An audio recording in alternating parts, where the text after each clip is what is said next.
көз тию, сиқыр, одан басқа жын тию сияқты нәрсе болған кезде адамдар дем салдыруға немесе руқия оқуға жүгіре жөнеледі. Ол кім болсын оған қарамайды. Сондықтан Құран оқи ала ма?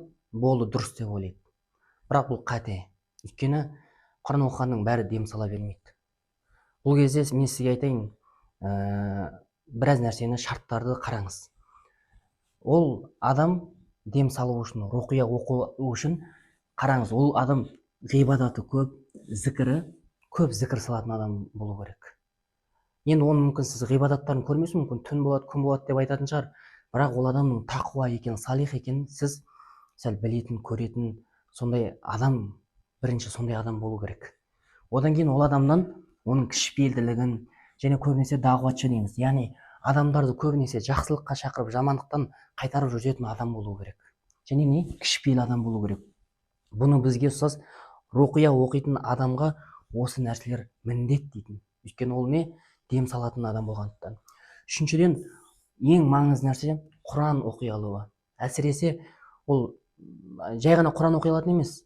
Сол Құранның ішіндегі осы руқия аяттарын, ем болатын, шипа болатын аяттардың білуі, соларды оқуы деген сияқты. Яғни осы нәрсеге мән беріңіздер. Яғни Құраны дұрыс болған, тәжвиді дұрыс болған кісі болу керек. Ол арабша оқи алғанның бәрін ол Құраны жақсы деген сөз емес. Оның мүмкін Құраны мүлдем қате шығар. Сосын ол кісі өзінің себепші екенін мойындау керек. Өйткені кейбір кісілер шипа менен деген сияқты ойлап қалады. Жоқ, ол олай емес.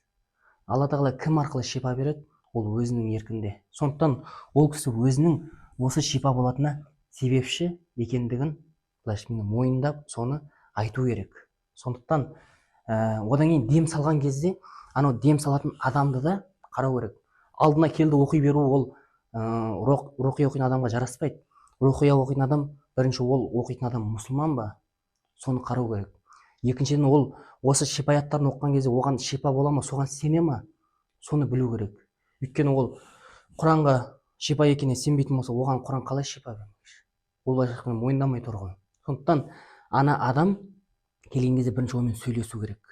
Жақсы сөздер айту керек. Бізге ұстаз айтатын, руқия оқымай тұрып, бірінші ол адамды намазға үйрету керек. Намаз. Намаз деген бұл мұсылманның құтқарушысы ғой дейді. Мына жерде бізде бәрі сол дем салдыруға құмар дейді. Ол адам намазы күнделікті таңғы және кешкі зікірлері болса, оған ешқандай руқия керек жоқ дейді. Сондықтан егер бір адам сондай көз тиетін болса, тағы басқа нәрсе болатын болса, бірінші намазын дұрыстасын дейді. Намазын. Екінші зікірін, үшінші Құран оқып үйренсін. Өйткені ол Құран өз оқыған сайын ол былайша айтқанда бір кісінің дем салғаннан да өте жақсы. Енді Құранның шипа екендігіне бізге аяттар бар. Ол көкірекке, жүректердің шипасы деген сияқты. Және де Құранның шипа екеніне мына аят бар. وَنُنَزِّلُ مِنَ الْقُرْآنِ مَا هُوَ شِفَاءٌ وَرَحْمَةٌ لِلْمُؤْمِنِينَ.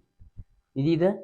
Біз Құранды момындарға шифа және не? Мейірім қып, рахмет қып бердік дейді. Мен бағана айтқан нәрсе бар ғой, сол оқитын адам, дем салынатын адам, ол иман келтірген болу керек, және соған өзі сену керек. Бұл не үшін маңызды десеңіздер, кейін жалғасын қараңыздар. وَلَا يَزِيدُ الظَّالِمِينَ إِلَّا خَسَارًا. Егер де сіз бауырыңыз, сіз сенесіз, бауырыңыз сенбейді, сіз оны апардыңыз, не дейді?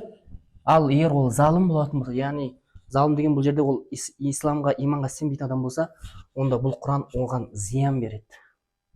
Зиянына болады оның. Өйткені ол сенбей тұр ғой Құранға. Сондықтан бірінші дем салынатын адам, сосын дем салатын адамның қандай екендігіне мән беріңіздер.